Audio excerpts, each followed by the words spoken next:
But on Citizens Microphone today, we find out how the cost of living is impacting the daily lives of some students and what their coping strategies have been. Today, we take you to what we used to call the Ghana Institute of Journalism, the University of Media, Arts and Communication. Sweetie Abochi, my colleague, is standing by, and she's going to have an interaction with some of these students. We are here this morning at UniMAC, specifically the Ghana Institute of Journalism, to understand how students are faring in this economy. Now, this year, particularly this month, we've experienced enormous hike in food prices, inflation has gone up, cost of transportation has gone up, and students are also feeling the pinch. So we are here with these amazing students to tell us how their experience has been when it comes to how much they used to spend on food, transportation and other amenities, and what they're spending now, and what they think accounts for the difference and what they want to be done about it. Good morning, ladies and gentlemen. Good morning. Usually they'll say ladies first, but I want to change that and start with Albert first because he's the only gentleman among us. So like we're saying before we came on air, we really want to understand from your perspective, because this program is Citizens Microphone. How are you faring in this economy? And you can chip in how life was, how much you used to spend and how much you're spending now. Well, thank you very much. I think life basically has become quite unbearable. Yeah. Formerly, with a little amount of money, you could live for some time, but no, it's no longer so these days. No, you need to do a lot of budgeting, calculations to be able to live on the little that you have, and it's making things very, very unbearable for us these days. Let's make it real. For example, in a month, how much were you spending, let's say later part of last year, in December last year, how much could you have spent on food, transportation and the other things that you need to buy in a month? Well, it depends. Okay. Well, sometimes the things that you need in a month could vary. Right. So, but on the average? Well, say if you are going to the market, well, taking some other people's perspective into consideration, you could take like 300 to the market, buy a lot of stuff. But these days, you just buy very few stuff and then the money is gone. Well. Yeah. So from 300 now, let's say, what's the least you can buy the same quantity of things with? Maybe twice that amount. Yeah, so that's like 600 Ghana cedis. Well, there you have it. So let me speak to you now on the same issue. How are you doing as a student in this economy? And talk to me about the cost of transportation, cost of food, cost of clothing, and all the other things that goes into your daily or monthly expenditure. Okay, thank you. So as a student, if you don't live in a hostel around, you'd have to come from home. And if your home is very far, transportation is costly. So let's say, for example, if you're coming from Dodoa to the school, it can be over 10 cedis for transport. And when it comes to Bolt is really expensive, especially when you're coming from somewhere that is very close, but then you'll give you a very high price. And when it comes to food, I remember we used to buy food for 10 cedis and it would be a lot.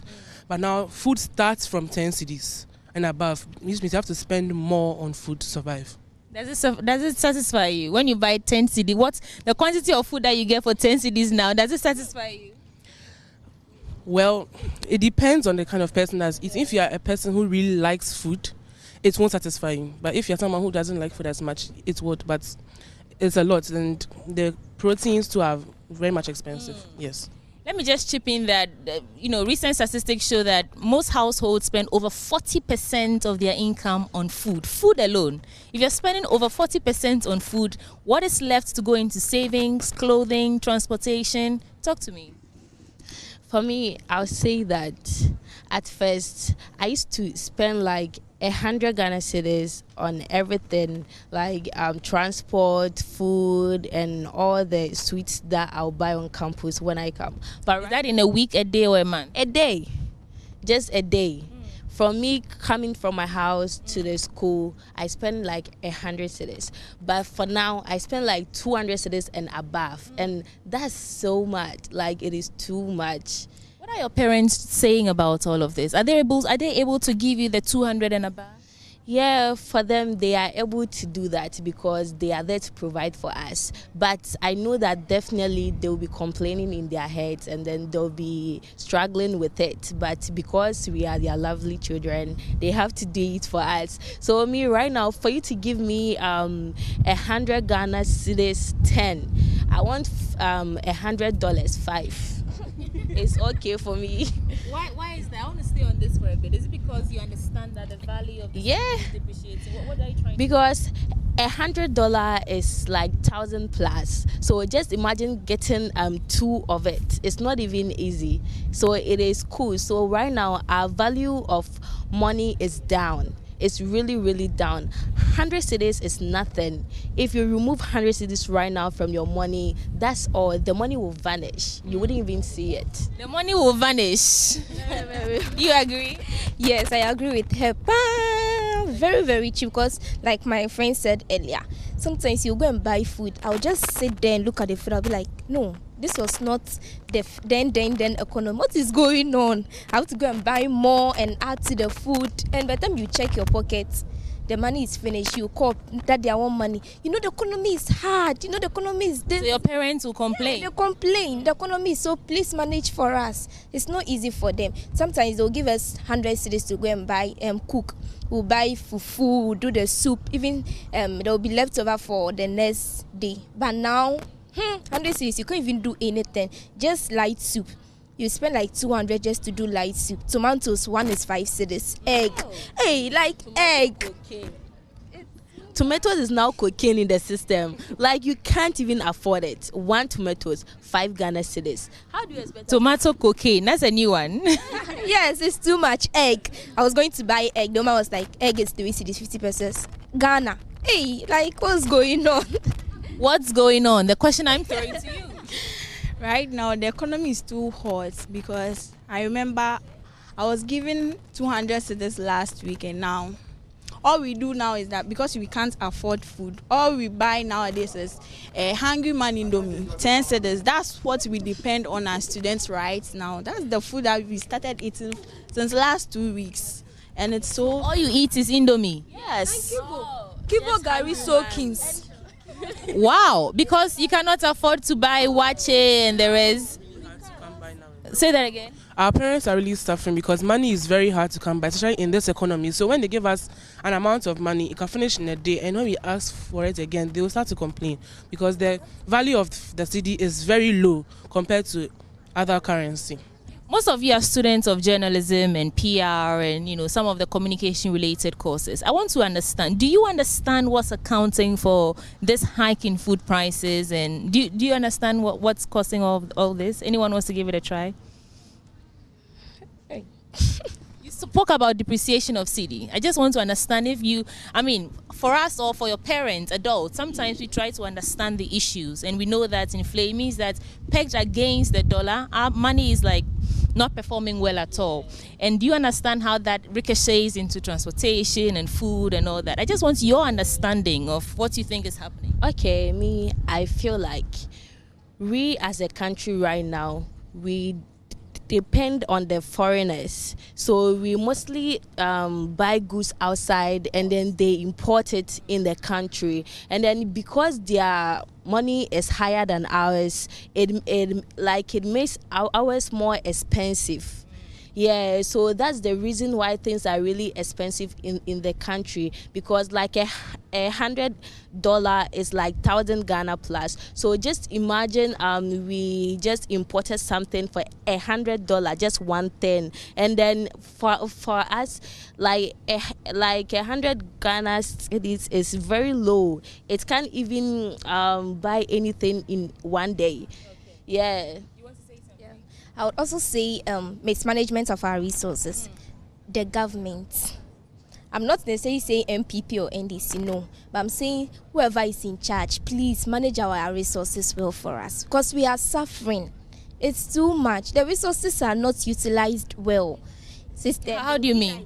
Sometimes it'll be like, we have this money there, right? We just heard that they said every individual is owing some huge sum of money. Me, I haven't even seen that money before. I don't even know where it's coming from, because my daddy has never shown me that money before. So I was surprised when they said I was owing that money. I don't know if I didn't do anything. They will go and borrow money. Our roads are not good. But they say today they went to IMF for money. Today they went to this one for money, and they are using it, and we are the ones supposed to pay for it. I think that's also the reason why our goods are coming high. So now that you understand, I'll ask you what you think we can do about it. But let me take your thoughts now. Okay, it can be based on a scale of preference because as an individual, you know what you want. So sometimes, for instance, I'll say I want this, but because my scale of preference is too high, like I will do anything as much as possible to get that thing. What do you mean by scale of preference? Are you talking about clothes? Are you talking about? Yes. So make it very practical for me. Okay, let's take our sister for instance. Let's say when she braids her head, it's like almost 100 cedis or 200 cedis. But for now, when you want to braid your hair, like even like even how much does it cost to braid your hair now? 6.1. Me, I usually go to Braids and Beyond. At first, it was low, like 400 and something. But recently, it's like 6 point something, and some are even 1,000 Ghana cedis just to braid your hair. Just to braid your hair. It's 70 Ghana cedis. Sometimes when it comes to like women and maintaining their hair and everything, it's very costly. For example, if she went to braid her hair at Braids and Beyond is a very high, very high class. So they would charge a lot of money. If only for washing can be 60 cedis. And before the braids come, and then the workmanship will come. So it's very, very expensive. So that's what she's saying about scale of preference. So there are other places that you could go and get them relatively cheaper. Is that what you're saying? So complete your trail of thoughts, and I'll come back and take your opinion on what you think should be done about it. Okay, so I think being basically on this, let's also try as individuals to like draw our own budget to reduce some scale of preference in our standard of living, because we are also part of Ghana as an individual, because we are made up of Ghana. Let's say we the citizens, we make Ghana. Okay, we make Ghana. Now, riding on this scale of preference, do you think it's because of our taste for foreign goods? Someone was just telling me about importation and how we depend heavily on that. So if we don't import, what do we do? And then in answering that question, I want to take your view, starting from Albert, on how you think that we can turn this around. Well, first of all, I'd like to speak about the first question that you had asked. What has led to the prices of food items and other? I think the number one thing is economic mismanagement. Yeah, we can't run away from that. Economic mismanagement, in a sense that our leaders are not managing the resources of the country very well. Yeah, there's a lot of mismanagement, and there's no running away from that. And then coupled with that is the prices of goods and services. You know, like the prices of fuel. Once the price of fuel, for example, goes up, you know, it cuts across everything. Right. And also high taxes on goods and services. Yeah. For example, particularly on imports. And I think to a very large extent, it's killing the Ghanaian economy. Yeah. Thank you so much for engaging me. And you are very intelligent people. You have a fair understanding of what's happening. But Benjamin Akakpo is in the studio, and I'm handing over back to you. These are some of the things that students are saying here at UniMAC on Citizens Microphone. They're saying that the cost of living is really high. And what? It costs over 600 cedis to braid their hair. Tomatoes is 5 cedis. We've established that on the show a couple of times. But yeah, this is what we have here at the Ghana Institute of Journalism and at UniMAC. Over to you, Benjamin. Thank you very much, Sweetie Abochi. She's been on the ground doing the do. You know, even in the studio here with my guests for the next conversation, 600 Ghana. At least, thank God, it doesn't cost me that to get my hair cropped, which I'm going to do today because Charlie and he would have left our hair. But let's come back.